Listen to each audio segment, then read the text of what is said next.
ଗୋଟିଏ ରାଜ୍ୟରେ ନୀତିଶୀଳ ବୁଦ୍ଧିମାନ ଏବଂ ପ୍ରଜାବତ୍ସଳ ରାଜା ଶାସନ କରୁଥିଲେ। ସେମାନଙ୍କର ନାମ ଥିଲା ରାଜା ବିଜୟଦେବ। ତାଙ୍କ ରାଜ୍ୟର ପ୍ରତିମନ୍ତ୍ରୀ ବିଷୟରେ ଭଲ ଧାରଣା ଥିଲା ଓ ସେ ଏକ ବହୁତ ଯୋଗ୍ୟ ମନ୍ତ୍ରୀ ବାସୁଦେବଙ୍କୁ ନିଯୁକ୍ତ କରିଥିଲେ। ବାସୁଦେବ ସମସ୍ତ ସମୟରେ ରାଜାଙ୍କୁ ଠିକ୍ ମାର୍ଗଦର୍ଶନ ଦେଇଥାନ୍ତି ଓ ତାଙ୍କ ଆଲୋଚନା ରାଜ୍ୟର କଲ୍ୟାଣରେ ବଡ଼ ଭୂମିକା ନେଇଥିଲା। ଏକ ଦିନ ରାଜା ବିଜୟଦେବ ତାଙ୍କର ଦରବାରରେ ବସିଥିବା ବେଳେ ମନ୍ତ୍ରୀ ବାସୁଦେବ ଏକ ଗୁରୁତ୍ୱପୂର୍ଣ୍ଣ କଥା ରାଜାଙ୍କୁ କହିଲେ। ମହାରାଜ, ଆମ ରାଜ୍ୟର ଅର୍ଥନୀତି ବିକାଶ ଓ ଲୋକଙ୍କ ସୁବିଧା ପାଇଁ ଆପଣଙ୍କୁ କିଛି ବହୁତ ପଦକ୍ଷେପ ନେବାକୁ ହେବ। ଏହା ଲୋକଙ୍କ ଭଲ ପାଇଁ ଓ ରାଜ୍ୟର ସମୃଦ୍ଧି ପାଇଁ ଆବଶ୍ୟକ ହେବ। ରାଜା ବିଜୟଦେବ ଏଥିପରେ କିଛି ଚିନ୍ତା କରି ମନ୍ତ୍ରୀ, ତୁମେ ସଠିକ୍ କହିଛ ବୋଲି କହିଲେ। ରାଜ୍ୟ ନୀତି ଓ ଲୋକଙ୍କ ସୁବିଧା ଦୃଷ୍ଟିରେ ଆମେ କିଛି ବଦଳ କରିବାକୁ ପଡ଼ିବ, କିନ୍ତୁ ସେହି ବଦଳକୁ ସଠିକ୍ ଭାବରେ କରିବା ଆବଶ୍ୟକ। ମୁଁ ତମ ପରାମର୍ଶ ନେବାକୁ ଯୋଗ୍ୟ ମନେ କରେ।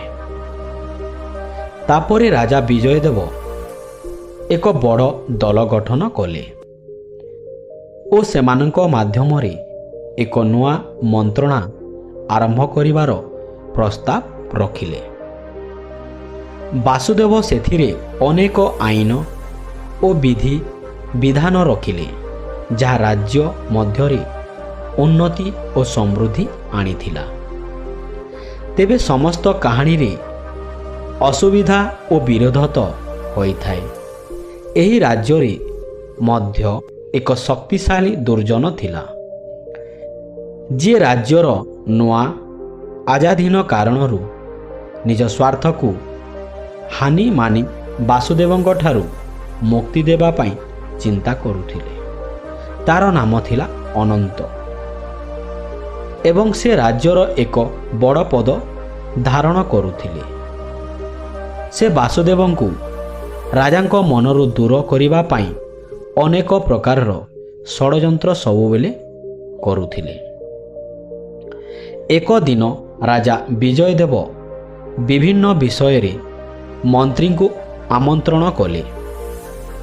ମନ୍ତ୍ରୀ ଆସିବା ପରେ ଅନନ୍ତ ଏକ ମିଥ୍ୟା ଖବର ରାଜାଙ୍କୁ ଯାଇ କହିଲେ, ମହାରାଜ, ଆପଣଙ୍କ ମନ୍ତ୍ରୀ ବାସୁଦେବ ରାଜ୍ୟର ଦୁର୍ନୀତି କରୁଛନ୍ତି ଏବଂ ନିଜ ପଦକୁ ଦୁରୁପଯୋଗ କରୁଛନ୍ତି।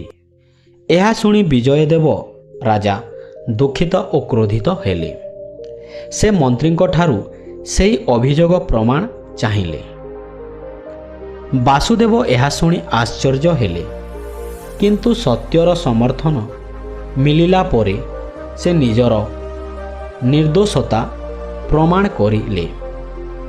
ରାଜା ବିଜୟଦେବ ଅନନ୍ତଙ୍କ ଷଡ଼ଯନ୍ତ୍ର ବୁଝିଲେ ଏବଂ ସେ ତାଙ୍କୁ ଦଣ୍ଡ ଦେଇ ବାସୁଦେବଙ୍କ ଯୋଗ୍ୟତାର ମୂଲ୍ୟ ଦେଇଥିଲେ।